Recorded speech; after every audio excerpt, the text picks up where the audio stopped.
어떤 종류의 공동체든 그 공동체를 이루는 구성원들이 있기 마련입니다. 자, 공동체가 있고 그 공동체를 이루는 구성원 각 사람이 있을 때 어느 쪽이 더 중요하겠습니까? 사람마다 생각이 다르고 또 경험한 것에 따라 답은 다르게 나올 수 있겠지만 분명한 것은 공동체가 안정되지 못하고 평안하지 못하면 개인의 삶도 행복할 수가 없다는 것입니다. 그런 의미에서 우리의 믿음의 삶에서 교회는 매우 중요합니다. 교회가 중요한 이유는 이것만은 아니죠. 교회가 정말 중요한 가장 중요한 이유는 따로 있습니다. 그것은 우리 주님이 교회를 정말로 소중히 여기시기 때문입니다. 우리 주님께서 교회를 얼마나 소중하게 여기시는지는 말로는 다 설명할 수 없습니다. 아무리 강조해도 지나치지 않습니다. 우리 주님이 교회를 그처럼 소중히 여기신다면 우리도 교회를 중요하게 여기는 것이 마땅합니다. 오늘 본문을 40절부터 읽었습니다마는 27절 말씀을 우리 같이 한번 읽어보시면 좋겠습니다. 느헤미야 12장 27절 시작. 예루살렘 성벽을 봉헌하게 하니 각처에서 레위 사람들을 찾아 예루살렘으로 데려다가 감사하며 노래하며 제금을 치며 비파와 수금을 타며 즐거이 봉헌식을 행하려 하매. 아멘. 봉헌이라는 말이 두 번 나왔습니다. 이 표현들이 말해주듯이 지금 이 느헤미야 12장은 이제 완공된 예루살렘 성벽을 하나님 앞에 봉헌해 드리는 것에 관한 기록입니다. 봉헌이라는 말에 해당하는 히브리어는 하누카라는 단어인데요. 이 단어는 4가지 용례의 총 8번에 걸쳐서 사용되었습니다. 구약 성경 전체에서. 지금 이 본문에서는 히브리 성경, 예루살렘 성벽을 봉헌하는 것과 관련되어 있지만 다른 세계는 성막의 제단을 봉헌할 때, 또 성전의 제단을 봉헌할 때, 그리고 성전 자체를 봉헌할 때, 이 4용례에 걸쳐서 총 8번 사용된 것이 하누카라는 단어입니다. 예루살렘 성벽만 빼면 다른 것들은 굉장히 종교적이고 신앙적인 것이죠. 성막의 제단도, 성전의 제단도, 그리고 성전 자체도 얼마나 종교적이고 신앙적인 것입니까? 자, 그러면 이 하누카라는 단어가 똑같은 의미에서 예루살렘 성벽에 사용되었다는 것은 이 예루살렘 성벽도 신앙적이고 종교적인 의미가 있다는 것을 말해줍니다. 아주 쉽게 말하면 여기 비엄산 가면 진례산성 예터가 지금도 남아 있더라고요. 예루살렘 성벽은 진례산성 성벽과는 다르다 이 말입니다. 동례산성 성벽과도 다르고 남한산성 성벽과도 다릅니다. 그 예루살렘 성벽이라고 하는 것은 그저 하나의 성벽이 아니라 이스라엘 백성들의 공동체에 깊은 영향을 끼치는 공동체 그 자체라고 말할 수 있을 만큼 신앙적인 의미를 지닙니다. 그렇기 때문에 예루살렘 성벽을 봉헌한 오늘 본문은 교회라는 관점에서 바라볼 수 있습니다. 그런 관점으로 오늘 본문을 살펴보면서 과연 우리 교회는 어떤 교회가 되어야 하는지에 대해서 이런 교회를 세워갑시다라는 제목으로 말씀을 전하고자 합니다. 과연 우리는 어떤 교회를 세워가야 할까요? 우리 교회는 어떤 교회가 되어야 하겠습니까? 첫 번째로 은혜에 대한 감사가 넘치는 교회여야 합니다. 오늘 본문이 포함된 느헤미야 12장은 예루살렘 성벽 봉헌식에 관한 기라고 말씀을 드렸는데 이 봉헌이라는 말을 한자로 풀이하면 받들 봉자에 드릴 헌자죠. 받들어 드리는 것이 봉헌입니다. 이 봉헌에는 2가지 의미가 있는데 하나는 감사의 의미입니다. 이 성벽이 완공될 수 있었던 것은 오직 하나님의 은혜입니다. 이것은 하나님께서 하신 일입니다. 그런 고백을 담아서 하나님 앞에 봉헌해 드린 것입니다. 그래서 예루살렘 성벽 봉헌식은 찬양으로 가득했습니다. 우리 42절 말씀을 같이 한번 읽어보십시다. 시작. 또 마아세야와 스마야와 엘르아살과 우시와 여호하난과 말기야와 엘람과 에셀이 함께 있으며 노래하는 자는 크게 찬송하였는데 그 감독은 에스라히야라. 아멘. 자, 노래하는 자는 크게 찬송하였는데 이 표현뿐만 아니라 느헤미야 12장에는 찬양이 가득했다는 표현이 곳곳에 숨어 있습니다. 이 모든 찬양이 어떤 의미에서 드려진 것입니까? 우리에게 성벽을 주신 하나님 앞에 감사합니다. 그런 의미로 그들은 찬양을 풍성하게 하나님 앞에 드렸던 것입니다. 이 사실은 교회에 대해서 매우 중요한 교훈을 우리에게 가르쳐 줍니다. 우리 교회 역시 하나님께서 교회에 베푸신 은혜에 대한 감사가 넘치는 교회가 될 수 있기를 간절히 바랍니다. 하나님께서 우리 교회에 주신 은혜에 대해서 그 은혜를 발견하고 그 은혜에 대한 감사의 마음으로 하나님 앞에 영광 돌려드리는 것, 우리 교회가 이런 은혜를 받아 누린 것 다 하나님의 은혜입니다. 그렇게 고백하며 하나님 앞에 영광을 돌려드릴 수 있는 우리 교회가 되기를 간절히 바랍니다. 여러분들은 우리 교회가 좋은 교회라고 생각하십니까? 네, 저도 우리 교회가 참 좋은 교회라고 생각합니다. 제가 목사로서 이렇게 좋은 교회에서 목회를 하게 된 것을 굉장히 감사하게 생각을 합니다. 그런데 여러분은 우리 교회의 무엇이, 어떤 점이 좋다고 생각하시나요? 뭐 각자 다르겠죠. 근데 그것이 무엇이든 우리가 우리 교회의 장점이요, 우리 교회가 가진 유익한 점이라고 생각하는 모든 것들에 대해서 이것이 하나님의 은혜입니다. 저것도 하나님의 은혜입니다. 하나님이 행하신 일들입니다. 그런 고백이 우리 마음속에 있게 되기를 바라는 것입니다. 우리는 하나님이 우리 교회에 베푸신 은혜에 감사해야 되지요. 그것이 오늘 본문이 우리에게 가르쳐주는 중요한 교훈입니다. 물론 우리 교회도 완전하거나 완벽한 교회가 아니기 때문에 좋지 못한 모습들이 많이 있을 겁니다. 그런 모습들은 마땅히 개선시키고 또 변화시켜 나가야 되겠지요. 그런데 우리가 종종 범하는 어리석음은 좋지 못한 모습들에 대해서 불평과 불만을 가지게 되면 좋은 것들에 대한 감사도 잃어버릴 때가 많습니다. 자, 저희 집도 부부싸움을 가끔 합니다. 부부싸움을 하고 나면 얼마나 꼬라지가 피기 싫은지 모르겠어요. 저희 집 사람도 저를 보면서 똑같이 이야기할 겁니다.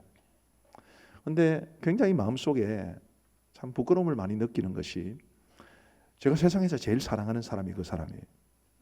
그리고 저희 집 사람이 저한테 해주는 게 너무너무 큽니다. 정말 잘 도와주고 잘 섬겨줍니다. 그런데 부부싸움을 딱 하게 되면 못마땅한 게 있으니까 부부싸움 하겠죠. 그거는 사실은 얼마 되지 않는데 그것에 대한 불평불만이 너무 커서 평상시 제 아내가 저게 해주는 좋은 점들을 다 그냥 감사치 못하고 그냥 흘려보내는 경우가 많더라. 저만 그런 거 아니죠? 너도 그러시죠? 아마 그러실 겁니다. 교회에 대해서도 마찬가지 같아요. 우리 교회에 대해서 우리가 다소 불만족스러운 것이 충분히 있을 수 있습니다. 그런 부분들을 감추고 덮고 가자는 것은 아니지만 생각해보면 감사할 게 너무 많잖아요. 우리 교회에 대한 감사가 우리에게 넘쳐날 수 있게 되기를 간절히 소원합니다. 제가 이번 설교를 준비하면서 굉장히 마음에 소원함이 하나 생겨서 여러분들에게 말씀을 드립니다. 다음 주일이 추수감사주일인데 하나님께서 우리 각 사람과 우리 가정에 베푸신 은혜에 감사하는 마음으로 예물을 드려야 되지 않겠습니까? 그런데 그 감사 예물을 준비를 하시면서 우리 교회에 베푸신 모든 선한 것들에 대한 감사의 마음도 포함시켜서 하나님 앞에 예물을 드리면 좋겠다, 이런 소원함이 생겼습니다. 여러분 그래 보시겠습니까? 네, 그러셨으면 좋겠어요. 우리가 교회에 대해서 감사하는 마음으로 하나님 앞에 영광 돌려드리는 것, 하나님께서 기뻐하실 일이라고 저는 믿습니다. 우리 교회에는 하나님께서 교회에 베푸신 은혜에 대한 감사로 넘쳐날 수 있게 되기를 간절히 소원합니다. 성벽 복원식은 어떻게 이루어졌을까요? 우리 31절을 같이 한번 읽어보시겠습니다. 자, 시작. 이에 내가 유다의 방백들을 성벽 위에 오르게 하고 또 감사 찬송하는 자의 큰 무리를 둘로 나누어 성벽 위로 대오를 지어가게 하였는데 한 무리는 오른쪽으로 북문을 향하여 가게 하니, 자, 둘로 나누어라는 말씀이 있습니다. 느헤미야가 이 백성들의 지도자와 제사장들과 찬양대원들을 다 성벽 위로 불렀습니다. 그리고 그들을 두 무리로 나누었습니다. 한 무리는 아마 그 모인 장소는 성전에서 바로 맞은편에 있는 골짜기 문이라는 곳이었을 겁니다. 그 골짜기 문에서 이제 사람들을 두 무리로 나누어서 한 무리는 우측으로 돌아가게 하고 한 무리는 좌측으로 돌아가게 했습니다. 그런데 36절에는 제일 마지막에 보면 학사 에스라가 앞서서라는 말이 나옵니다. 오른쪽으로 가는 무리들에 대한 기록 중에 나옵니다. 그러면 오른쪽으로 가는 무리들을 이끌었던 사람이 누구라고요? 에스라죠. 에스라가 오른쪽으로 가는 무리를 이끌고 갔습니다. 자, 다른 한 그룹은 왼쪽으로 갔는데 그 그룹에는 느헤미야가 있었습니다. 38절 말씀을 우리 같이 한번 읽어보시겠습니다. 시작. 감사 찬송하는 다른 무리는 왼쪽으로 행진하는데 내가 백성의 절반과 더불어 그 뒤를 따라 성벽 위로 가서 화덕망대 윗길로 성벽 넓은 곳에 이르고, 자, 놀랍게도 느헤미야는 에스라처럼 앞장서서 이끌지를 않았습니다. 내가 백성의 절반과 더불어 함께 그 뒤를 따라 찬양하는 무리들을 앞세우고 그 뒤를 따라 백성의 지도자들과 함께 그 속에 파묻혀서 갔다는 뜻입니다. 느헤미야는 영적 지도자인 에스라는 무리들보다 앞세웠지만 정작 느헤미야 자신은 무리들 속에 있었던 거죠. 그는 자신을 앞세우거나 자신을 과시하지 않았습니다. 예루살렘 성벽을 봉헌함에 있어서 결코 자신을 내세우지 않은 바로 이것이 느헤미야의 모습이었습니다. 예루살렘 성벽을 건축하는 이 모든 일의 총책임자로서, 그리고 누구보다도 많이 헌신하고 누구보다도 열심히 그 일을 이끌어서 결국 140년 동안 방치되었던 그 예루살렘 성벽을 완공을 했지만, 그는 하나님 앞에 그 예루살렘 성벽을 봉헌할 때는 자신을 감추었던 것입니다. 이 모든 것이 내가 한 일이 아니라 하나님이 행하신 일입니다. 그는 그렇게 강력하게 웅변하고 있는 것입니다. 느헤미야의 이러한 모습은 감동과 함께 큰 도전을 줍니다. 최선을 다해 주의 일을 위해 충성 봉사하면서도 자신을 드러내지 않고 오히려 자신을 낮추면서 주님의 은혜만을 고백하는 사람, 바로 그런 사람이 하나님에게 기쁨이 되는 복된 사람임을 느헤미야는 우리에게 보여주고 있습니다. 우리 교회도 귀하게 헌신하는 분들이 참 많습니다. 우리 교육자들도 열심히 하시고 우리 장로님들도 신실하게 봉사를 합니다. 그 외에도 보석 같은 직분자들과 성도들이 우리 교회는 많이 있습니다. 그런 분들에게 간곡한 마음으로 부탁을 합니다. 느헤미야처럼 되시고 느헤미야처럼 하시기를 바랍니다. 최선을 다해 헌신하되 결코 자신을 드러내지 않는, 나는 낮추고 오직 주님의 은혜만을 높이고 고백하는 복된 성도들 되시기를 우리 주님의 이름으로 부탁드립니다. 교회는 느헤미야와 같은 일꾼들이 많아야 합니다. 바로 여러분 한 사람 한 사람이 느헤미야처럼 되어서 우리 교회에 주님이 주신 모든 은혜는 감사하면서도 혹시 내가 영광받지 않도록 우리 주님의 은혜만 나타나고 주님께만 감사할 수 있는 우리 모두가 되기를 간절히 소원합니다. 두 번째로 우리 교회는 주님이 주인 되시는 교회가 되기를 바랍니다. 우리는 이런 교회를 세워가야 합니다. 봉헌에는 두 가지 의미가 있다고 그랬는데, 하나는 감사의 의미라고 그랬죠. 봉헌이 가지는 또 다른 의미는 우리가 봉헌하는 이것이 바로 주님의 것임을 고백하고 주님의 것을 주님에게 돌려드린다는 고백이 봉헌에는 담겨 있습니다. 지금 예루살렘 성벽을 봉헌하는 이 느헤미야와 이스라엘 백성들의 마음에도 그런 고백이 있었습니다. 이 성벽도, 이 성 예루살렘도, 우리 백성들 전체도 바로 하나님의 것입니다. 그들은 그런 고백으로 지금 성벽을 하나님 앞에 봉헌하고 있는 것입니다. 우리 교회도 그렇게 고백할 수 있게 되기를 간절히 소원합니다. 이 교회는 주님의 것입니다. 그런 고백이 우리에게 있기를 바라는 것입니다. 우리 한번 따라해 보십시다. 제가 따라하는 거 별로 안 좋아하는데 한번 따라해 보십시다. 우리 교회는 주님의 것입니다. 우리 교회는 주님의 교회입니다. 믿으십니까? 우리 모두에게 이런 고백이 있게 되기를 간절히 바랍니다. 주님이 주인 되시는 교회. 누구도 주인 되신 주님보다 자신을 앞세워서는 안 됩니다. 그 어떤 직분자도 주님의 뜻보다 자기의 생각을 앞세워서는 안 됩니다. 그렇게 할 가능성이 가장 높은 사람이 요놈입니다. 담임 목사가 교회에서 모든 영광을 받을 가능성이 많고 왕노릇할 가능성이 많고 자기 생각 앞세워 주님 생각보다 자기 생각을 더 주입할 가능성이 많기 때문에 늘 저를 돌아보고 있습니다. 저는 절대로 우리 주님이 주인 되시는 이 교회에서 왕노릇하기를 원치 않습니다. 왜요? 교회 주인은 주님이시니까 결코 그 주님 위에서 혹은 앞서서 일할 수 없습니다.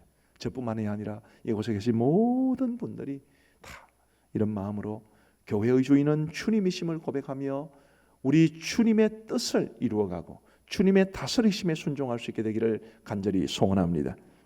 교회의 주인이 주님이시라면 교회는 어떻게 해야 됩니까? 교회는 주님의 일을 위해 헌신해야 되지요. 주인 되신 주님이 기뻐하시는 일을 위해 헌신하는 것, 그것이 바로 그분의 소유인 교회가 마땅히 해야 하는 일이지 않겠습니까? 우리 예수님은 육신의 옷을 입고 이 땅에 오셔서 30년간을 사적인 삶을 사시고 3년간의 공생애를 사셨습니다. 그리고 죽으심과 부활을 통해 우리의 구원을 완성하신 이후에 그분은 승천하셨습니다. 주님의 승천은 많은 과제를 남겼습니다. 우리 예수님이 이 땅에서 머무시는 동안 행하셨던 수많은 일들, 하나님의 나라를 전파하시고 그리고 복음을 전하시고 약한 자들을 돕고 병든 자들을 고치는 그 사역을 누가 감당해야 되겠습니까? 누군가는 해야 되지 않겠습니까? 주님이 행하셨던 일들인데 우리 주님께서 친히 말씀하시기를 나를 본 자는 하나님을 보았다, 그렇게 말씀하신 적이 있습니다. 그 말씀은 우리 예수님이 이 땅에 오신 중요한 목적 중에 하나가 이 세상에 하나님을 보여주기 위함이라는 것을 말해줍니다. 그런데 이제 주님이 승천하시면 누군가는 그 일을 해야 안 되겠습니까? 누가 이 땅에 하나님을 보여줄 수 있겠습니까? 더 결정적으로 우리 예수님이 죽으심과 부활을 통해 인류 구원의 길을 완성해 놓으셨는데 그 인류 구원의 길을 전파할 사람들은 누구겠습니까? 누군가는 해야 하지 않겠습니까? 놀랍게도 우리 주님께서는 그 일을 제자들에게 맡겨두신 것입니다. 우리 주님이 이 땅에 제자들을 남겨놓으신 것 외에 성천하시면서 뭐 하나 남겨놓으신 게 있겠습니까? 우리 예수님 아무것도 남겨놓으신 게 없습니다. 우리 예수님은 책 한 권 쓰지 않으셨습니다. 성경에 복음서가 있기는 하지만 그것은 제자들이 성경의 감동을 받아 쓴 것이지 예수님이 쓰신 것은 아닙니다. 우리 예수님은 기념관이나 박물관도 남겨놓지 않으셨고 우리 예수님은 유품 하나 남겨놓지 않으셨습니다. 우리 예수님이 이 땅에 남겨놓으신 것은 오직 제자들밖에 없습니다. 그 부족한 제자들 말이죠.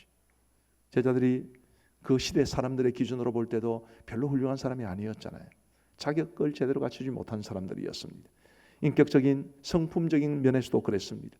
베드로는 얼마나 성격에 괄괄했던지 매사에 나서기를 좋아했지만 그러나 번번이 그는 실패하는 인물로 보입니다. 예수님의 사랑을 한없이 받았던 요한과 야고보는 보아너게라는 별명이 말해주듯이 우레의 아들이라는 그 별명이 말해주듯이 불같은 성격을 가진 사람이었습니다. 도마는 의심하는 도마라고 하지 않습니까? 제자들의 모습이 제가 방금 4명의 제자의 이름을 언급했습니다마는 다른 제자들도 비슷합니다. 뭐 하나 믿음직한 것 없는, 뭐 하나 신뢰할 만한 것 없고 내세울 만한 것 없는 이 제자들만 남겨놓고 주님은 천국으로 다시 돌아가신 것입니다. 우리 예수님이 제자들을 이 땅에 남겨두셨다는 것은 곧 교회를 남겨두신 것을 뜻합니다. 왜요? 제자들이 교회의 뿌리가 되기 때문입니다. 예수님은 오직 이 땅에 교회만을 남겨두셨습니다. 제자들만큼이나 아니 제자들보다 더 부족하고 연약한 교회를 이 땅에 남겨두신 채 우리 주님은 하늘로 올라가셨습니다. 우리 예수님은 교회에 무엇을 기대하실까요? 교회를 통해서 우리 주님의 복음이 증거되고 교회를 통해서 하나님이 높임을 받으시고 교회를 통해서 우리 주님이 이 땅에 행하셨던 그 수많은 일들이 계승되고 그래서 이 땅에 하나님의 나라가 이루어지는 것이 바로 주님이 우리 교회에 원하시는 것입니다. 교회가 주님의 교회인 것을 고백한다면 우리는 이러한 주님의 뜻을 받들어서 그 주의 일을 위해 충성 봉사해야 되는 것입니다. 주님이 교회를 통해 이루시기를 원하시는 이런 일들은 교회 외에 그 어떤 기관도 할 수 없습니다. 오직 교회만이 할 수 있는 일입니다. 교회는 주님이 맡기신 이 명령을 사명으로 받아야 합니다. 여러분 사명이 뭡니까? 사명이란 주인 되신 주님으로부터 받은 명령을 뜻하죠. 사명을 한자로는 이렇게 씁니다. 그런데 저는 이 사명을 이렇게 쓰고 싶습니다. 죽기까지 받들어야 될 명령, 내가 죽더라도 감당해야 될 명령, 그게 사명입니다. 교회의 주인이 주님이신 것을 고백한다면 우리는 생명을 다해서 주님께서 우리에게 맡기신 이 일을 위해 충성하고 봉사해야 합니다. 그것이 우리 교회가 되어야 할 모습인 줄 믿습니다.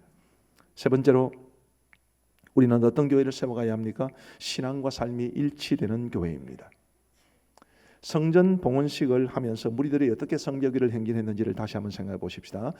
무리들을 두 그룹으로 나누었다고 했습니다. 한 그룹은 오른쪽으로, 한 그룹은 왼쪽으로. 한 그룹은 오른쪽으로 가는 그룹은 에스라가 이끌었고요. 다른 왼쪽으로 가는 그룹은 느헤미야가 그 속에 있었습니다. 그런데 이 두 그룹이 만나겠죠. 어디서 만나겠습니까? 40절 말씀 같이 한번 읽어보시겠습니다. 시작. 이에 감사 찬송하는 두 무리가 하나님의 전에 섰고 또 나와 민장의 절반도 함께하였고. 어디서 만났습니까? 하나님의 전에서 만났죠. 두 무리가 하나님의 전에 섰고라는 말은 하나님의 전 앞에서 만났다는 뜻입니다. 자, 에스라가 이끄는 무리와 느헤미야가 속해 있는 무리가 서로 반대쪽으로 향해 가다가 성전 앞에서 만났다는 것은 굉장히 상징성이 큽니다. 에스라는 이스라엘의 영적 지도자였고 느헤미야는 이 이스라엘 백성들의 총독이자 정치 사회적 지도자였습니다. 그래서 에스라는 영적인 삶을 상징하고 느헤미야는 지극히 현실적인 삶을 상징합니다. 그 둘이 이끄는 무리가 하나가 되었다는 것은 에스라가 상징하는 신앙과 느헤미야가 상징하는 현실의 삶이 일치가 되고 조화를 이루어야 한다는 것을 우리에게 말해 줍니다. 그렇죠? 우리 그리스도인들은 교회는 신앙과 삶이 일치되는 삶을 살아야 합니다. 신앙과 삶은 절대로 분리되어서는 안 됩니다. 우리의 신앙은 삶으로 이어져야 되고 우리의 삶은 신앙에 바탕해야 합니다. 우리가 가진 믿음이 정금보다 귀한 믿음이라고 저는 믿습니다. 왜요? 하나님의 자녀가 되는 것도 믿음으로 말미암는 것이고 천국 가는 것도 믿음으로 가는 것이니까 믿음은 정금보다 귀합니다. 그런데 오늘날 우리 한국교회와 한국교회 목회자와 그리스도인들이 이 보배로운 믿음의 가치에 합당하지 않은 삶의 모습을 가지고 가니까 세상으로부터 지금 조롱을 당하고 있는 것이 현실 아니겠습니까? 참으로 안타까운 일이 아닐 수 없습니다. 우리 사랑하는 성도 여러분, 부디 저와 여러분 모두는 우리의 신앙과 삶이 일치되기를 사모하고 일치되기 위해서 몸부림치며 살아갈 수 있게 되기를 간절히 소원합니다. 우리의 은행심사, 우리의 말하고 행동하고 생각하는 모든 것이 우리가 가진 이 보배로운 믿음에 합당한 삶이 될 수 있도록 우리 함께 성령님을 의지하여 최선을 다하며 살아갈 수 있게 되기를 간절히 소원합니다. 성도 개개인도 그래야 되지만 교회도 그래야 됩니다. 우리가 교회라는 이름으로 모일 때 혹은 교회에서 모일 때 우리의 믿음에 합당한 모습을 세상에 보여주어야만 합니다. 우리 교회 앞에 한림 아파트가 있는데요. 그 한림 아파트하고 이제 산 사이에 2차로 도로가 있습니다. 저는 그곳을 걸어서 지나갈 때가 많은데 이제 한림 아파트 주민들이 그곳에 나오셔서 이제 담배를 피우시는 경우가 종종 있습니다. 담배를 안 피우시는 분들은 담배 연기 별로 안 좋아하시죠? 예. 제가 솔직하게 말씀을 드리면 저는 아직 담배를 끊지를 않았습니다. 한 번도 피워본 적이 없기 때문에 끊을 일이 없습니다. 부디 오해하셔서 시험 들지 말기를 바랍니다. 근데 저도 담배 연기 싫어요. 근데 이제 저희 집 사람하고 쭉 지나가는데 또 어떤 한 분이 담배를 피우고 있었습니다. 그날따라 담배 연기가 굉장히 역겨웠습니다. 근데 이제 그 사이를 지나가면서 그런 생각을 해봤어요. 우리 교회 옆에도 교회 안 다니는데 담배도 안 피우는 사람이 있지 않겠습니까? 그런 분들도 담배 연기 싫어할 텐데 그런 분들은 담배 피우는 사람을 싫어할까? 교회 다니는 사람을 싫어할까? 여러분 어떻게 생각하십니까? 제가 뭐 인터뷰를 정식적으로 한 것은 아닙니다만은 또 다 그렇지도 않겠지만 어떤 사람들은 교회 담배 피우는 사람 이상으로 교회 다니는 사람을 싫어하겠다 이런 생각이 들었습니다. 우리가 주차 문제나 소음 문제나 이런 것들로 지역에 민폐를 끼치는 경우가 더러 있기 때문이지. 뭐 서울의 대형 교회들 같은 경우에는 우리 교회와는 비교할 수 없이 주차 문제가 심각합니다. 제가 사실은 자료를 준비하려다가 그냥 뭐 말씀으로 드립니다만은 어느 서울에 있는 큰 교회가 이제 불법 주차 때문에 막 지역 주민들이 몸살을 앓아요. 교회가 불법 주차하고 가시는 성도들을 위해서 나름 배려를 한 것이 예배 중이라는 말을 A4로 딱 뽑아가지고 번호판을 다 가려놨습니다. 교회 안 다니는 사람들은 그 모습을 보고 어떻게 생각할까? 또 이런 기록도 있습니다. 이제 어떤 예수님을 안 믿는 사람이 이제 그렇게 불법 주차시키고 예배당에 들어간 사람 때문에 화가 나가지고 전화를 했대. 운전석 쪽에 아마 전화번호가 있었겠죠. 내가 지금 차를 빨리 빼야 되는데 차 좀 빨리 좀 빼주세요. 그랬더니만은 이렇게 답을 했답니다. 죄송한데 예배 중입니다. 예배 마치고 빼드릴게요. 아 참, 그 사람은 그렇게 대해주는 교회 다니는 사람을 어떻게 바라볼까 싶어요. 교회는 믿음을 가진 사람들이 모입니다. 또 믿음을 강조합니다. 교회라는 이름으로 모였을 때 우리가 전혀 지역사회에 폐를 안 끼치고 할 수는 없다고 생각해요. 세상에 그런 집단은 없습니다. 그러나 가급적 최소화해야 되지 않을까. 왜냐하면 우리가 가진 이 보배로운 믿음에 합당한 모습으로 교회가 서야 하기 때문에. 우리 사랑하는 성도 여러분, 부디 우리 개인적으로나 우리 교회적으로나 정말 신앙과 삶이 일치되는 삶을 살아가기 위해 최선을 다할 수 있게 되기를 주의 이름으로 부탁을 드립니다. 느헤미야가 속한 무리와 에스라가 이끈 무리가 어디서 만났다고요? 성전에서 만났다고 했죠. 이에 감사 찬송하는 두 무리가 하나님의 전에 섰고 또 나와 민장의 절반도 함께하였고. 여러분 이것은 무엇을 말해줍니까? 신앙과 삶이 일치되어야 한다고 했는데 그런 삶을 살아가기 위해서는 영적인 힘을 공급받아야 됩니다. 그 힘을 공급받는 곳이 바로 교회여야 함을 말해 줍니다. 우리는 교회에서 은혜를 경험하고 그리고 삶의 자리로 나아가야 합니다. 이 세상에서 믿음으로 살아가는 것, 믿음대로 살아가는 것이 쉬운 일이 아님을 아마 여러분들이 다 잘 알고 계실 겁니다. 믿음으로 살아가려면 수많은 도전에 직면합니다. 때로는 사람들의 조롱과 비난에 부딪히기도 합니다. 때로는 물질적인 손해를 감수해야 될 수도 있습니다. 마음으로는 내가 예수님을 믿는 사람이 이렇게 해야 되는데 혹은 이렇게 해서는 안 되는데 라고 생각은 하지만 실제로 삶으로 드러나는 모습은 우리의 생각과는 다를 수도 있습니다. 믿음으로 살아가는 것을 위협하고 도전하는 그 수많은 실질적인 문제들 앞에 담대하게 맞설 수 있기 위해서 우리에게는 힘이 필요합니다. 그 힘은 교회를 통해서 공급받아야 하는 것입니다. 예배를 통해서 또 찬송과 기도를 통해서 말씀을 통해서 그리고 성도들과의 교제를 통해서 우리가 영적인 힘을 공급받아야 우리의 실제 삶의 자리로 나아갔을 때 믿음과 삶이 일치되는 삶을 살아가는 힘을 얻을 수 있는 것입니다. 이런 점에서 목사님 저는 참 큰 책임을 느끼고 있습니다. 오늘날 교회로 인해 상처받은 사람이 너무 많습니다. 목사로 인해 상처받는 사람들도 많습니다. 어제도 40대 남성 한 분이 저를 만나자고 해서 잠시 만났습니다. 우리 교회에 오신 지 얼마 되지 않으시는 분이신데 그 예전 교회에서 목사님으로부터 얼마나 많은 상처를 받았는지 목사 앞이니까 함부로 말은 못 하시는데 그냥 육두문자가 나올 것 같은 그런 분위기에서 펑펑 울면서 남자가 말씀을 하시더라고요. 얼마나 부끄럽고 죄송한 마음이 많았는지 모릅니다. 교회에서 은혜를 받아야 되는데 교회 오면 상처받고 목사를 통해서 하나님 주시는 말씀을 통해 위로를 받아야 되는데 목사 때문에 상처받고 참으로 그런 모습이 있는 것 너무나 부끄럽고 죄송한 마음입니다. 우리 사랑하는 성도 여러분, 우리 교회를 찾아오는 모든 성도들이 은혜를 받고 그 받은 은혜를 가지고 실제로 삶의 자리로 나아가서 믿음과 삶이 일치되는 삶을 살아갈 수 있게 되기를 주의 이름으로 축복합니다. 목사로서 저도 최선을 다하겠습니다.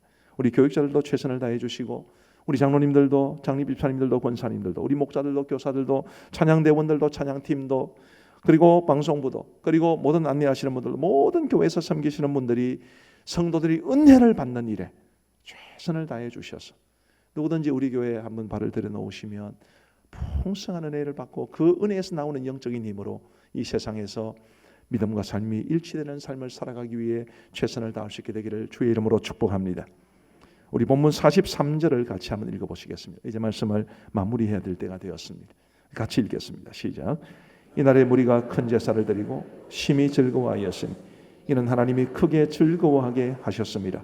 부녀와 어린아이도 즐거워하였으므로 예루살렘이 즐거워하는 소리가 멀리 들렸느니라. 아멘. 즐거워하는 소리 굉장히 자주 나왔습니다. 4번이나 나옵니다. 처음 이야기로 돌아가서 공동체가 건강하고 평안하면 그 공동체에 속한 사람들이 행복하게 살아갈 수 있습니다. 저는 우리 가음정교회가 우리 하나님이 기뻐하시는 교회가 되어서 우리 교회 모든 성도들이 이런 즐거움으로 넘치는 삶을 살아갈 수 있게 되기를 간절히 소원합니다. 오늘 설교의 제목을 어떤 것으로 정할까 고민이 많았습니다. 이런 교회가 되게 하소서라는 제목과 이런 교회를 세워갑시다 라는 두 가지 제목으로 실험하고 고민하고 기도하다가 오늘 이런 교회를 세워갑시다로 정했습니다. 이런 교회가 되게 하소서라는 기도도 중요하지만 이런 교회를 우리가 함께 세워가는 것도 중요하기 때문입니다. 우리가 교회 아니겠습니까? 우리가 다 교회입니다. 한 사람 한 사람 다 교회인데 우리가 교회로 부름받은 이상 우리 하나님께서 기뻐하시는 이런 교회가 될 수 있도록 하기 위해 우리 모두가 함께 헌신하고 함께 협력할 수 있게 되기를 주님의 이름으로 축복합니다. 기도하겠습니다. 우리 하나님 아버지 감사합니다. 우리 모두에게 주신 이 말씀을 기억하며 우리 사랑하는 모든 성도들이 주님이 기뻐하시는 아름다운 교회를 세워가는 일에 헌신할 수 있도록 도와주셔서 우리 가음정교회가 주님의 기쁨이 되는 교회, 정말 하나님의 영광을 드러낼 수 있는 좋은 교회가 되게 하여 주옵소서. 이번 한 주간도 우리 성도들의 삶을 지켜주시고 인도하여 주옵소서. 사건 사고가 많고 불행한 일들이 들리고 때로는 우리의 마음을 불편하게 하는 뉴스거리들이 많은 세상입니다. 이런 세상을 살아가면서도 우리 주님이 주시는 평강을 누릴 수 있도록 주님께서 우리 모든 성도들을 꼭 붙잡아 주옵소서. 우리 성도들의 모든 한 주간의 삶을 복주시기를 간절히 원하옵고 예수님 이름으로 기도하옵나이다. 우리의 생명과 소망이 되시며 교회의 주인 되시는 우리 구주 예수 그리스도의 크고 놀라우신 은혜와 우리 아버지 하나님의 무한하신 사랑과 성령님의 위로교통 충만하심이 사랑하는 모든 성도들 머리 위에